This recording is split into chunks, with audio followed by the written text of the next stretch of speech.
friends, it's Unicorn Princess here, and this is like the third time I've tried to film this already. So welcome back to another episode of Comments Versus. So today's subject is a hot topic, as I'm sure most of these videos will be. Today we're going to talk about the DDLG community, why that's even remotely relevant to me and why I'm talking about it at all. So let's get some important things on the table first. The people that have been watching me for a while know that I'm part of the Lolita fashion community, so you don't need any explanation about what that is or what it comes from. But for anybody who doesn't know, Lolita fashion is a Japanese subculture fashion inspired by French Rococo and Victorian dress mixed with Western and modern Japanese themes, pop culture, that kind of thing. And the resulting look is this kind of China doll-esque silhouette. The whole thing is about modesty and being beautiful for yourself, not for anybody else. It's characteristically about not being sexually appealing to, let's say, men, but about being appealing to oneself and wearing clothes for the sake of the love of the clothes and the love of the way that you look. Okay, important bit done. So the reason why this is important is because although I'm not part of the DDLG community, I have mixed with and had a number of experiences with them that have spanned over my entire existence as a Lolita. You guys have probably seen Lovely Laura did a video responding to an email from a person from the DDLG community asking to clear up and clarify some of the myths and talk about why it is that there is such a level of hostility between the Lolita fashion community and the DDLG community. And we're going to look at some of that.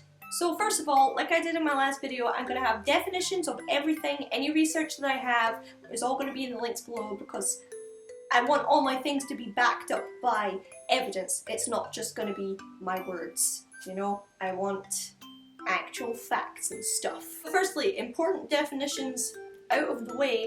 What is DDLG and what does it stand for? So it's an abbreviation that stands for Daddy Dom Little Girl.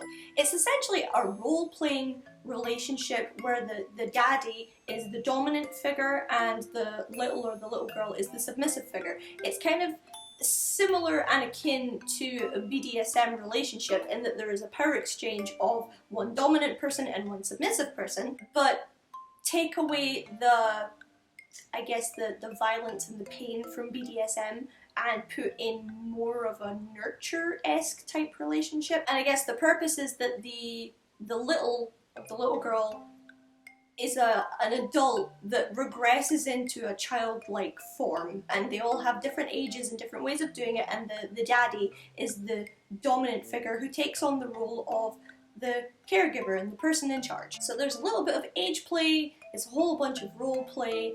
It is, two consenting adults role play. That's what we're looking at here. So I'm going to split this up into a couple of different areas to try and keep myself on track between the things that are really important that we're talking about here. And the first thing that we're going to talk about is the mixing of sexual with non-sexual. The key issue that Lolitas that seem to have with the DDLG community and their presence is the mixing of the sexual with the non-sexual. Lolita fashion has this problem because it shares the word with the book Lolita, where people are just constantly misinformed about the fashion in that they think that it's sexual or predatory in some way, which it isn't because they have nothing to do with each other. But people in the Lolita fashion community are constantly fighting off the idea that they are somehow sexual, that they're somehow fetishized, and that they're somehow tailoring themselves to pedophiles or to older men, and that we'll get into that. That's a whole other thing. The immediate issue is that Lolita's already come into this kind of fighting this battle of saying, no, that's sexual stuff, that's over there, this Lolita stuff, this is over here in the strictly non-sexual zone. Another huge important thing about Lolita, like I said before, is that it's clothing for the sake of one's own enjoyment. It's not about attracting somebody, it's not about being sexy. Like, take me today. I've gone for more of my gothic look today, and my gothic look is very much of you know, try to be attractive, try to be a little bit older, outline your lips, I've got cleavage, you know, this, although it's for me and I enjoy it, has an edge of the adult in it. Lolita is specifically non-sexual. It drives at the point of not attracting sexual attention, and then you're constantly being reblogged and having your pictures trafficked through these really highly sexual vlogs. And I mean, I have been shocked sometimes when I'm like, oh, somebody reblogged my Lolita photo set or whatever, and my eyes are assaulted with this high level crazy sex stuff, and a lot of it's just like straight up porn, and I don't want that if that's not what I'm looking for, and you just get smacked with it. I feel like I've made this point loads of times before. Anything can be sexualized, because sexualizing is an act that you do to things. You can sexualize anything, but that does not mean that the thing itself is inherently sexual. And we're already up against this thing where we're fighting off this sexual fetish pedophile image just because of the word. So when the DDLG community wants to be accepted by Lolitas, they're already pushing a boulder up a hill, because that's just a difficult relationship. And this is the problem that I have had personally. My only real one-on-one experience before this point with the DDLG community was through things like Tumblr, where I'm minding my own business, just putting on my frilly stuff and reblogging pictures of shoes, and then suddenly I'm inundated with messages from these people who launch straight into a role-playing relationship with me, and they don't know me.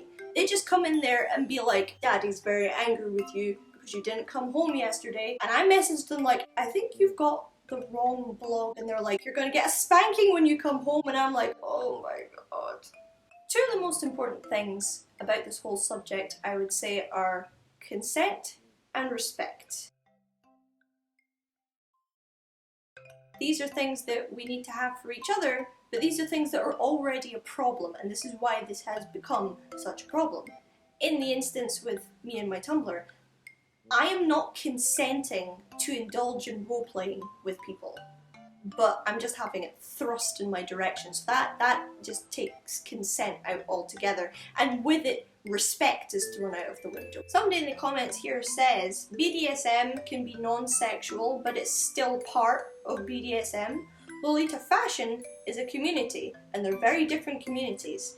The respective boundaries of both communities goes both ways. Consent is very important for both communities and needs to be respected by both communities, which is just like exactly what I was talking about. I'm a Lolita.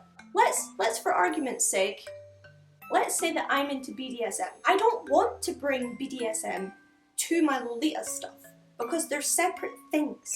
They just live in different compartments in my brain. And as far as a time and a place goes, there is a time and a place for the BDSM stuff and a time and a place for the Lolita stuff. And as a general rule, I wouldn't mix them. But that's me, that's my comfort level, but that's a point that I would make.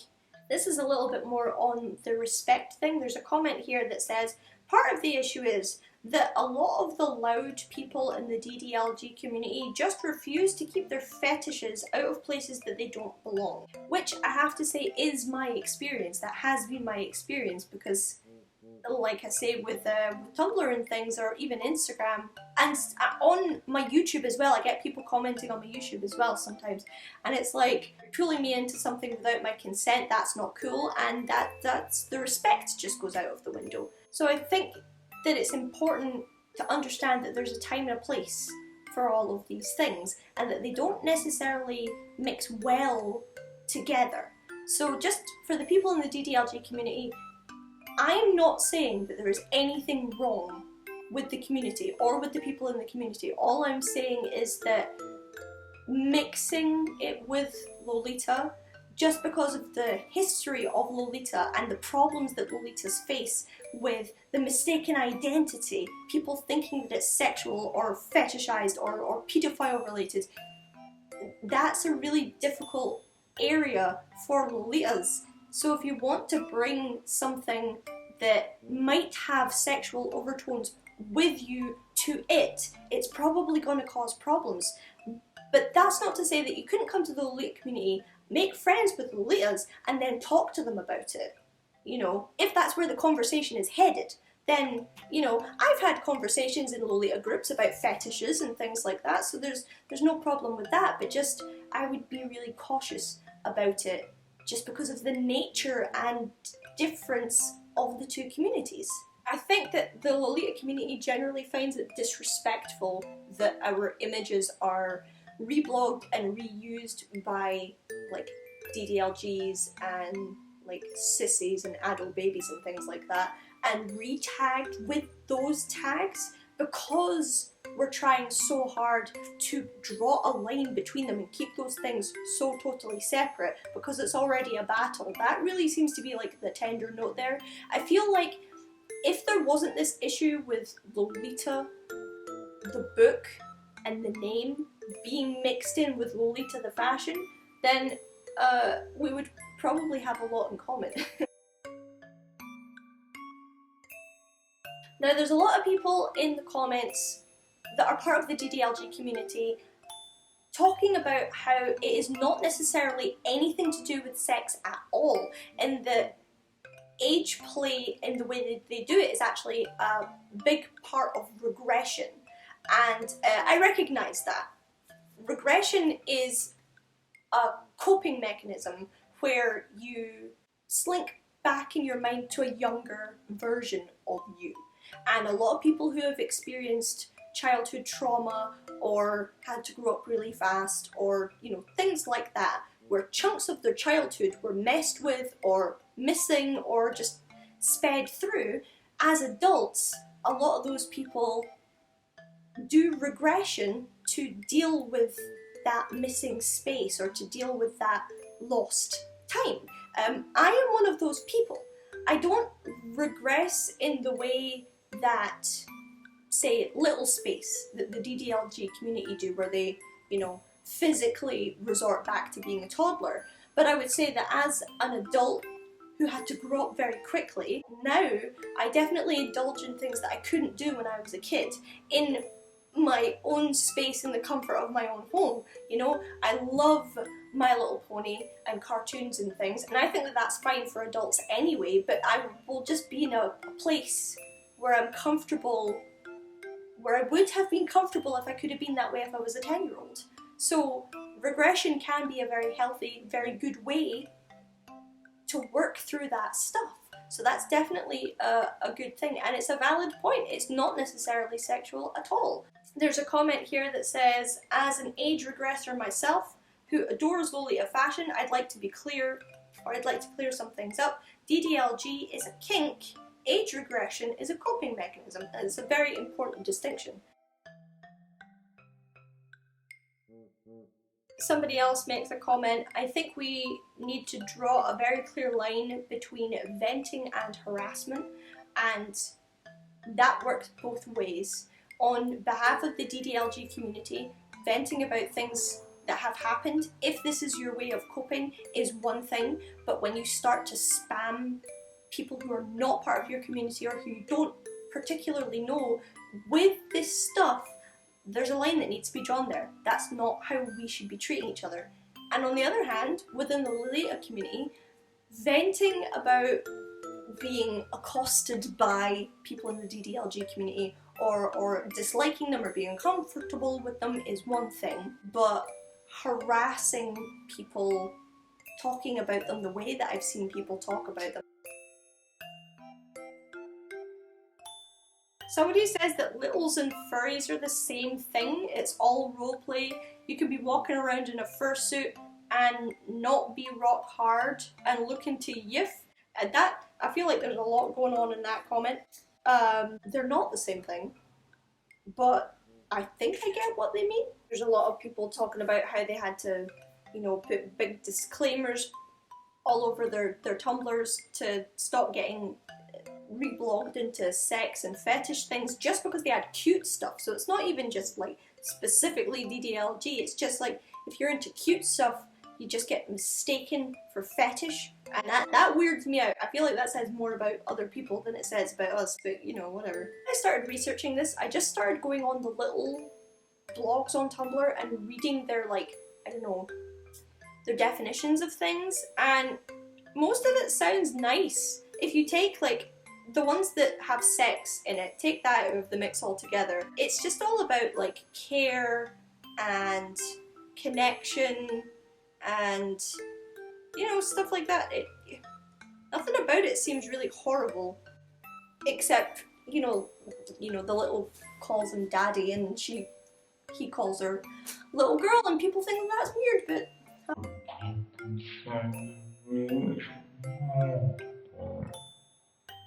that was further away than I thought. I'm gonna wrap this up because I'm just gonna ramble about it for days and days, but my last point is like the last point in my other video. It's about the paedophile thing, and I can't believe that it always comes round to this. It drives me insane. There seem to be a lot of people that think that role-playing between two consenting adults can somehow still be paedophilia, and it can't. It can't. So I'm going to reiterate this again. I'm not part of the DDLG community, but on behalf of them and the rest of the educated world, I would like to stress this point again. Two consenting adults can't be paedophilia, no matter what it is. Can't be paedophilia. If you've got two adults role-playing being squirrels, it's not bestiality because they're not squirrels. You know, if you've got two consenting adults role-playing that one of them is much younger, even if there's sex involved, it doesn't matter because they're two consenting adults. And if it's two consenting adults, what can it not be? Well done. It can't be paedophilia. Can we just put the paedophile thing to rest, please, and bring it up where it belongs in actual cases of paedophilia? That would be great. So anyway, I don't really know what the purpose of this video was, besides trying to highlight why maybe the Lolitas and the DDLG community have a difficult time together, and that we really just need to, like, talk and understand each other more. Respect and consent really need to be stressed on both sides. We don't need any necessary aggro from the Lolita side, even though we have been very upset and very frustrated with the situation for a long time. But we don't need, you know, sexy stuff thrown our way without our consent either. So let's not do either of those things and meet in the middle and have a conversation about this. Because it doesn't matter what you're into. You can be into whatever you want to be into, and we can all coexist. It can all be great. We just need to calm down, stop shouting at each other, and stop just jumping on the hate train with things. And everyone going, yeah, burn the paedophiles. You need to work with the facts here and understand what's actually going on, and then we can move forward. Yay. Alright guys, I hope you enjoyed this video. I hope that it made sense. It felt like I rambled a lot. Give me some comments about what you think I should do for the next comments versus topic. Anyway guys, please like, share, comment and subscribe, and I will see you all next time. Love.